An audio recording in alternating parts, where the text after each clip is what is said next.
Beh, credo che bisogna ringraziare i nostri fondatori che hanno messo un seme nel 1883, il 24 maggio per l'esattezza, che hanno sottoscritto questo contratto tra loro, 197 nel primo momento che sono partiti, per poi pian piano aumentare sempre di più. Io credo che la cooperazione in quel momento, i nostri padri fondatori Schilatti, il Beato Toniolo, che hanno deciso di fare questa strada, ma hanno insegnato a molte altre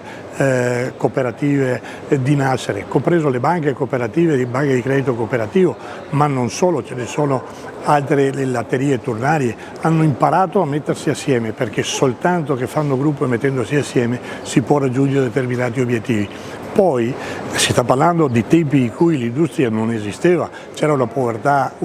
assoluta, non c'era luce elettrica, non c'erano come adesso i condizionatori, il riscaldamento, i bagni nelle case e quant'altro, assolutamente, le case non avevano neanche finestre, si può dire, il freddo, la gente che moriva, è da lì che è partito il bisogno di mettersi assieme per migliorare quella situazione che era devastante in quegli anni quando la storia è partita. Io credo che molte cooperative hanno attinto all'insegnamento della latteria del Soligo e della sua forza e dallo statuto che è stato fatto e scritto in quel momento, perché fare prodotti perfetti onde metterli nel mercato e dividere gli utili tra i soci. Quando stiamo parlando di questo, quando la latteria è nata dopo i primi anni, parliamo degli anni ormai verso gli 1889-90, la latteria del Soligo in quel momento già esportava del burro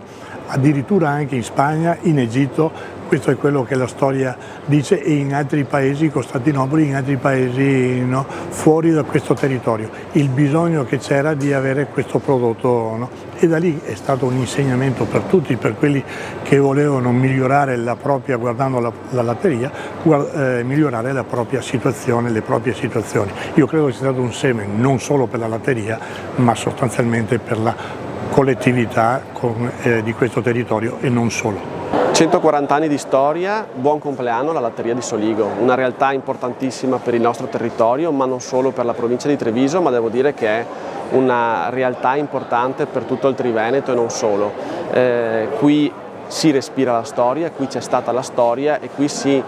fanno dei prodotti che sono veramente l'eccellenza italiana, per cui dobbiamo essere sempre vicini a realtà come queste, tutelare prodotti come appunto quelli della Soligo, e grazie per l'importante realtà che sono riusciti a costruire tutti questi anni nel nostro territorio, dando comunque una grossa crescita economica non solo al paese, ma tanto lavoro anche a moltissime famiglie. Sì, ricordiamoli che è una società cooperativa, ovvero la mutualità fino in fondo, l'aggregare l'offerta sul mercato, difendere l'identità e quindi la tipicità, prova ne sia insomma che i prodotti della latteria Soligo sono prodotti oggi identificati come marchio di qualità e di identità e di tipicità nei mercati.